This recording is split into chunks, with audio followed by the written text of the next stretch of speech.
Well, hello, everyone. I'm James Dobson, and you're listening to Family Talk, a listener-supported ministry.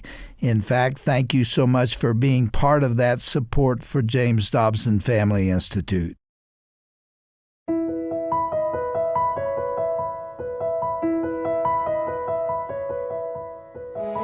It's been said that everyone is either coming out of a painful situation, currently in one, or about to experience one. Well, if that is in fact true, how should a Christian respond when inevitable hardship and suffering comes our way? This is Family Talk, the broadcast ministry of the Dr. James Dobson Family Institute. I'm Roger Marsh, and these radio programs are supported by listeners just like you. Today we are re-airing one of Dr. Dobson's most popular conversations from our archives, featuring author and pastor Dr. David Jeremiah. In the early 1990s, Dr. Jeremiah was diagnosed with cancer. In a moment, he will recount that journey and the role that his faith played during that challenging time. But before we listen to Dr. Jeremiah's testimony, I want to share with you some important statistics that will provide context and maybe help you on your own health journey as well. According to the National Cancer Institute, last year, an estimated 1.8 million new cases of cancer were diagnosed in the U.S., with over 600,000 people succumbing to the disease. The most common cancers are breast cancer, lung and bronchus cancer, prostate cancer, colon and rectum cancer, and melanoma of the skin. But there is good news. As of January 2019, there were an estimated 16.9 million cancer survivors in the United States. And that number of cancer survivors is projected to increase to 22.2 million by the year 2030. Things to keep in mind as you take care of yourself and your loved ones. Now let me remind you briefly about our guest, Dr. David Jeremiah, and his background. Dr. David Jeremiah is the founder and host of Turning Point Radio and Television Ministries and the senior pastor of Shadow Mountain Community Church in San Diego, California. Dr. Jeremiah received his undergraduate and Doctor of Divinity from Cedarville University and holds a master's in theology from Dallas Theological Seminary. He has authored several best-selling books, including Captured by Grace, Hopeful Parenting, and When Your World Falls Apart. Dr. Jeremiah and his wife Donna have 4 grown children and 12 grandchildren. Here now is Dr. James Dobson to further introduce his friend on this edition of Family Talk. We are indeed honored to have an old friend back with us in the studio today. He's been our guest on numerous occasions. He's Dr. David Jeremiah. He's been the senior pastor of Shadow Mountain Community Church in El Cajon, California. He's been in that responsibility for many, many years, and now he has a book out that we want to talk about called When Your World Falls Apart, Seeing Past the Pain of the Present. Our pastor said a couple of years ago that there are 2 kinds of people in the world, those who are in pain and those who will be in pain. And so we want to talk about those occasions when life gets tough. So, Dr. Jeremiah, you and I have been friends for a long time. I think we met at Black Hawk Baptist Church in Fort Wayne, Indiana, and I had come there to speak. I think it was 1975. So we have had a friendship that goes back a long way. You are reaching so many people now. In addition to Shadow Mountain Church, of course, where you're the senior pastor, you have your own radio ministry. You also have a television ministry. How many stations are you on now? Well, you know how we quantify these stations. It depends on what list you look at. We have about 600 originating stations and about 1,400 outlets. And just before I came here, one of the guys on my staff told me that we're released 1,840 times, and that's because of multiple releases during the day. And the title of the ministry is? Turning Point. Yeah. Would you have believed in the beginning that the Lord would use you in the way that He is? I had no way of ever knowing that. You know, one of the things that's so interesting to me, Dr. Dobson, is when I was called to the ministry, I was preparing for a career in radio. And when I went to say yes to the Lord that I would be a pastor, the one thing that made me feel bad was I was walking away from this radio thing I had done. And then the Lord just restored it to me 100-fold, and I can't thank Him enough. Well, let me bait you just a little bit. When the Lord puts His hand upon you And when He blesses what you're doing beyond your wildest imagination, and people are interested in what you have to say and are obviously being blessed by what you have to say, then you don't have a lot of personal difficulties in your life, because the Lord just sort of takes care of all that so you won't be distracted. You know what? You baited me well, because it's almost the exact opposite. I can't remember a time when things were going better in terms of ministry, in the church, on the radio. I often made the joke that I'd been writing books for years, but all of a sudden people started reading some of them. And during that particular time, right at the zenith of all that, is when I was hit with cancer. That was 1994. That's correct. You went in for a routine executive exam. Right. Didn't have any symptoms. There was nothing that led you to seek medical care. In fact, I was clear at the end of the day. This was one of those deals where you would go in and get the test, and at the end of the day, they would kind of read it out for you. Yeah. And they were going over my test, and they said, "We just want to do one more thing. We want to examine you." And they laid me on the table, and the doctor did a digital exam, and he felt something in my abdominal cavity, and he said, "You've got something wrong here." He said, "There's something here that shouldn't be here." He said, "It feels like an enlarged spleen."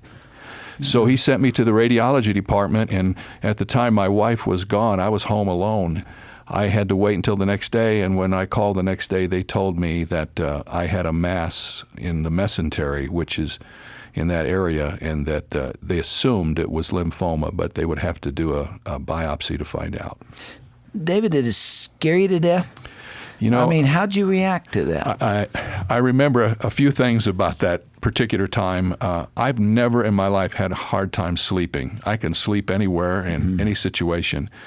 But that night, I stayed awake all night long, and I just looked at the ceiling, and I didn't know what to think. I didn't want to call my wife because I didn't want her to worry about it. Yeah, Donna was gone. She was gone. I was going to meet her in New Hampshire at a radio rally. She was with her parents. And I didn't want to say anything to her. I didn't want to tell any of my staff. I didn't want to tell my children. So I don't know. I don't think I've ever felt so isolated and as alone as I did that night. I'll never forget that. Were you afraid? Oh, absolutely. Yeah. You know, I appreciate your admitting that. I don't think I've ever been afraid of dying, but I was afraid for my family. I was afraid for my children. I was afraid because I didn't know what this disease was all about. And just recalling it brings the emotion to the surface almost. The only scripture from the Apostle Paul that I cannot identify with, at least not till this time and to some degree not now, has been to live as Christ and to die as gain. And the reason I couldn't is because my job wasn't done. Yes. I've got those 2 kids and I have a wife who's dependent on me. We're very, very close.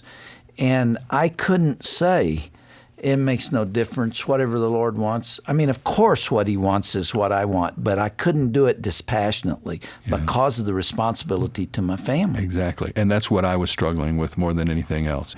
Well, the next day, I guess, you got the diagnosis and you Right. called Donna. Actually, I didn't call Donna. I knew I was going to meet her in New Hampshire, so I decided I would just wait.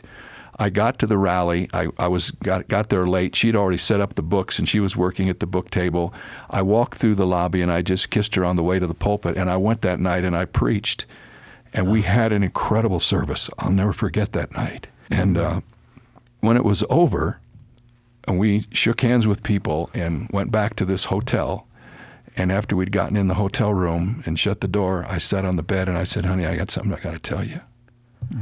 And I don't think either one of us slept much that night. How did she react? She just hugged me and told me how much she loved me and said, "We're going to get through this. I just know we're going to get through this together." And we had another rally the next night in Bar Harbor, and we had to drive all day up to that place. The Lord gave such incredible, those 2 nights that I preached, I almost felt like somebody else was preaching, and I was standing outside watching because it didn't seem like it was me. And we got through that and came home, and the next thing I knew, we were on our way to the Mayo Clinic. And I had a surgery called a laparotomy where I always say they cut you open like a fish. They did a final diagnosis then and told me what I had. Now, for many years as a pastor, you have ministered to your church congregation and your friends who are going through something like this. I mean, you had watched it from the outside. And I prayed with people and stood with them in the midst of it. It's a different thing when it's you. Yeah. But you know something, if for no other reason, it's worth it to know, like I've said to my friends on the staff, you know, all the stuff I've been preaching all these years, it's true. It's really true. God is enough. He is sufficient. And it doesn't take away our human emotion, but it strengthens you in the midst of it and helps you get through it. And you get insight you could never get. I remember thinking of many of the passages that I had taught. And in fact, this book that came out of all of this was born out of some of those passages in the book of Psalms. And those Psalms just came alive to me in a way that I couldn't explain at any other time. Well, you know, I can identify with you. I've never had cancer, as far as I know, but I've had a stroke and a heart attack, and I've looked death straight in the face. As a man who thought of himself as Joe College and bulletproof and invincible, and it really does get your attention, and you find out at a time like that what you're made out of. And you find out what the people who are around you are made out of. You know Donna because you met her when you were back there with us, and she's such a quiet, sensitive person. She doesn't like to be in the limelight, but she's a very strong person. And one time when I was going through testing, Dr. Dobson at Scripps Clinic, they had to do a biopsy of my spleen, and they do that by inserting a long needle in your back, and they put you in and out of the scanner so they can see where it's going, and then they extract the tissue. And we were waiting outside to go in for that test, and I said something like, I think we should pray, but I don't think I can do it. I don't think I'll get through it. And she said, I can pray. Oh, man. And she prayed, and I mean, it was a strong prayer. And I found out the depth of the strength of that woman in a way that I knew, but not at that level. Yeah. And she wrote a little foreword to this book. When I read it, I thought it was so great. She said, in the midst of all of this, you have to make choices, and I chose hope. And that's the kind of thing that happens I think when you go through an experience like this, you find out a lot about yourself. You certainly find out a lot about God, but you sure do find out a lot about the people that are close to you. I experienced the same thing. You know, I couldn't pray for myself on either of those occasions. Is that right? I just couldn't. It was so, emotional. It was such a difficult thing to go through that I just didn't have any energy left with which to pray. But boy, Shirley was praying. And people around the country and maybe around the world were praying, and we saw evidence of that. But they carried me. It was like holding up Moses' arms, when he couldn't hold them up himself. And I really don't know what people do when they don't have that. You have said in your book that you believe that God either allows or in some cases causes the suffering that we go through. How so?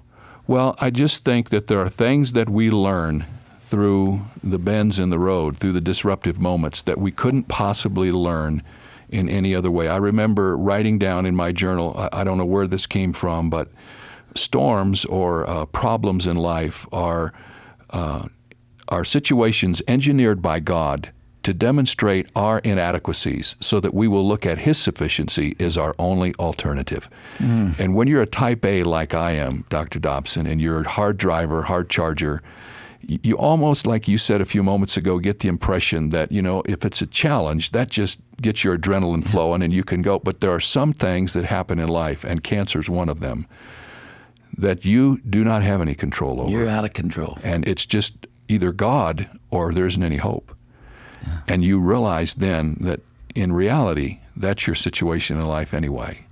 Without Him, you can't do anything. With Him, you can do all things. But the storms and the difficulties and the bends in the road just remind you of your dependence on God. Well, your journey lasted for a number of years. In fact, you finally went through a stem cell procedure. It's important to explain there's a difference between stem cells that cause the death of an embryo, which we're opposed to, and the use of a person's own stem cell. A lot of people don't really understand what a stem cell transplant is. They think that you're injected with some kind of stem cells that cure you.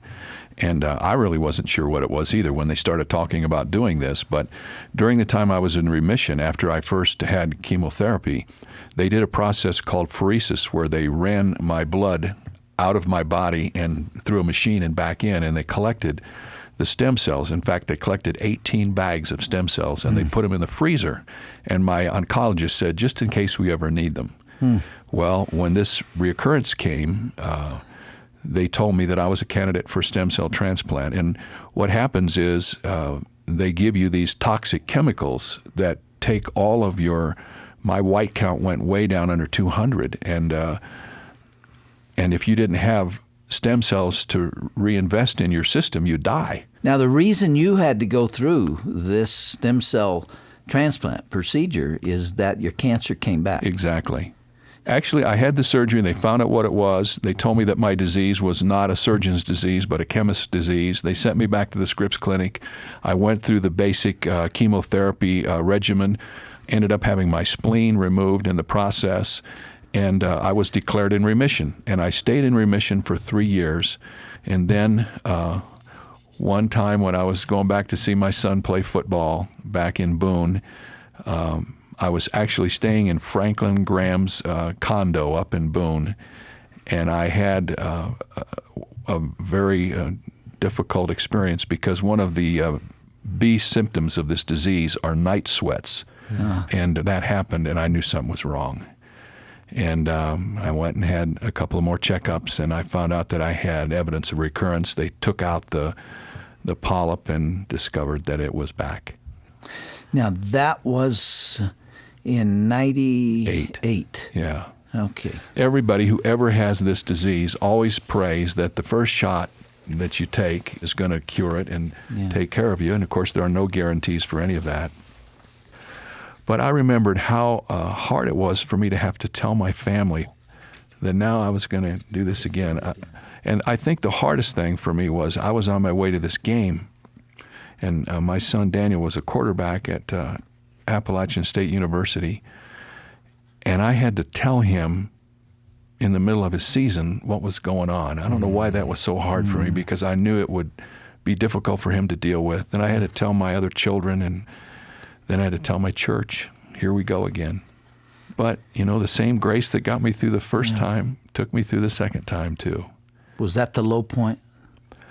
I think it was. I think when it reoccurred, that might have been as low as I got in the whole situation, because there was so much disappointment. I thought that I had beaten this and it was over with, but it wasn't. So you went through the stem cell procedure. Right. And you are in remission today. Exactly. Just last week, I went back for my annual scan and all of the blood tests, and the doctors have told me that everything's exactly the way it was the year before, which is what you always want to hear. It sure is. And I feel strong and have been able to go back to doing what I love to do, and it's a thrilling thing to see that God has granted me these extra days. Here at the end of the program, we have a recording that I want to share with our listeners. It was on Mother's Day. It was on Mother's Day, and it was almost embarrassing. Let's hear it.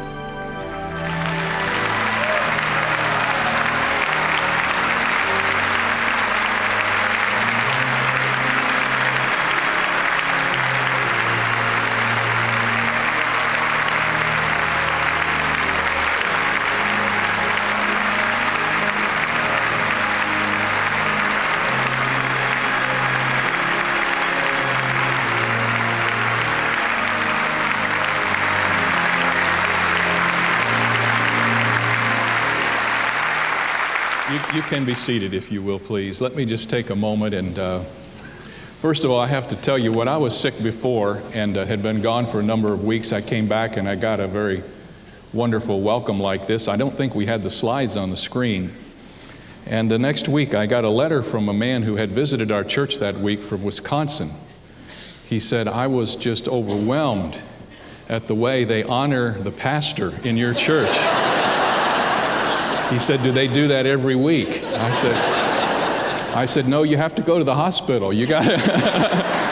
But I got to tell you something. It is so good for me to look out here, and I haven't been in this building on this platform for the longest time. I've been away from the ministry in 30 years. And I told my wife today, it's like I feel as nervous as I did the first time I ever preached. You know, it's just like, I don't know if I'm going to be able to do this or not, but I want to take just a minute and thank you for your prayers, because I've never, ever sensed a congregation or even heard of a congregation that prays like you people do and how you've prayed for me.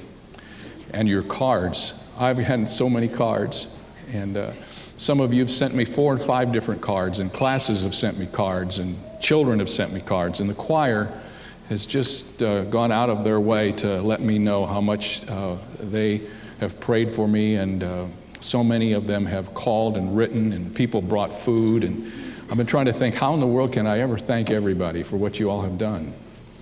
I'll have to take another 6 weeks off to catch up. But I hope you will understand my heart that I do truly appreciate your gracious spirit and your love. And we have a wonderful thing that God has done for us here. And I'm doing pretty good. I thank God for His goodness. I'm going to be here this morning.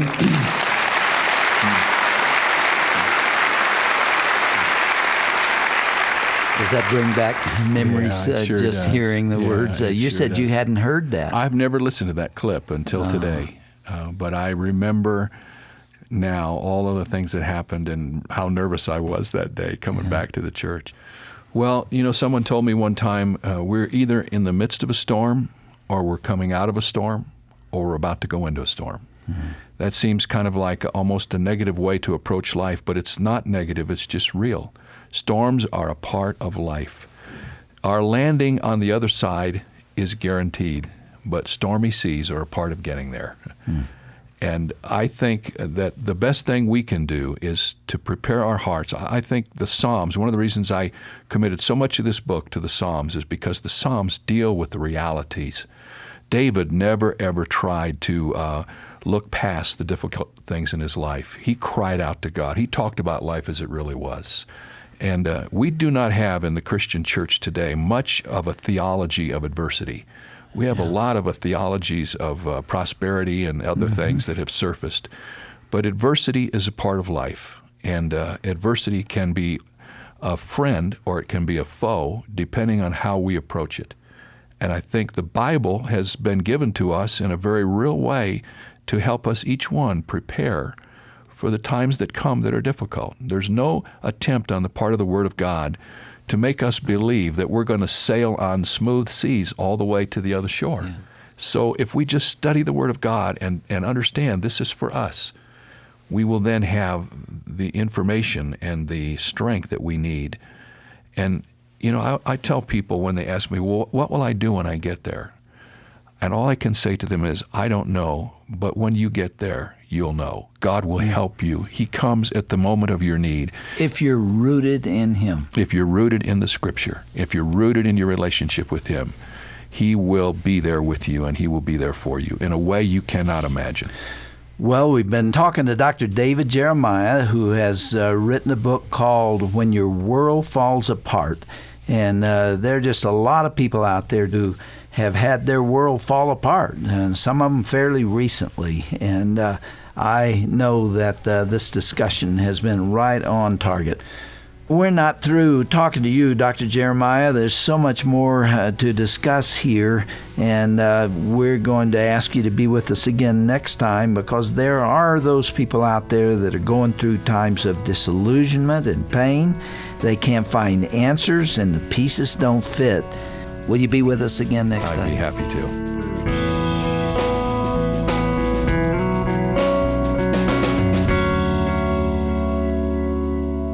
You've been listening to Part 1 of Dr. James Dobson's emotional discussion with author and pastor Dr. David Jeremiah here on Family Talk. You know, cancer is such a devastating disease that, unfortunately, truly impacts all of us, either personally or relationally. If you'd like to pray for someone in your life who is battling this disease, or if you yourself are walking through a cancer diagnosis right now, we'll be happy to talk with you. You can contact our ministry offices at 877-732-6825, and a member of our staff will be happy to take your call. They're standing by waiting to pray with you and to listen to you. Again, that number is 877-732-6825. Now, for more information about Dr. Jeremiah and his flourishing ministry, go to drjamesdobson.org/broadcast. And when you get there, you'll see a link for his book called When Your World Falls Apart, which was the basis for this interview. You can find all that content and more at drjamesdobson.org/broadcast. Be sure to join us again tomorrow as we conclude Dr. Dobson's conversation with Dr. David Jeremiah. They'll be addressing the Christian misconceptions about suffering and the ways that God personally comforts us during trials. That's coming up next time, right here on Dr. James Dobson's Family Talk. This has been a presentation of the Dr. James Dobson Family Institute.